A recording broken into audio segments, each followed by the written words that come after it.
being a discontinued iPhone mini.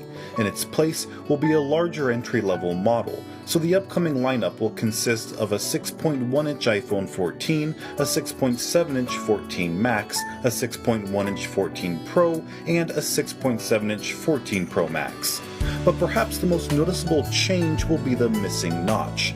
Apple is rumored to replace the notch, which has been around since 2017, with a hole punch design to maximize screen space and allow for a uniform bezel around the perimeter. The downside is that this new hole punch design will likely be exclusive to the 14 Pro models, with the lower cost 14 and 14 Max receiving the same notch as the previous generation iPhone 13.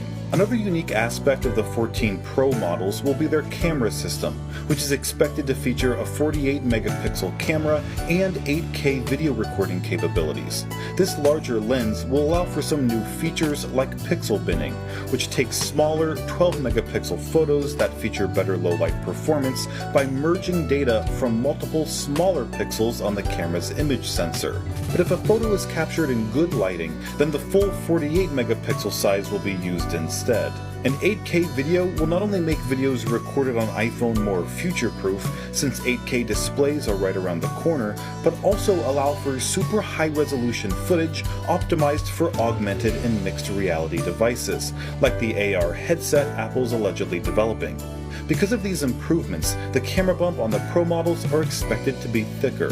When it comes to color, the iPhone 14 is rumored to feature a new shade of light purple that changes slightly under various lighting conditions. And instead of a stainless steel frame, the 14 Pro models could be upgraded to titanium, resulting in a stronger yet lighter chassis. And Apple could finally address one of the most common complaints about iPhones, which is their tendency to overheat quicker than other smartphones. To combat this, the iPhone 14 may include a new vapor chamber thermal system, which cools the device more effectively with water evaporation.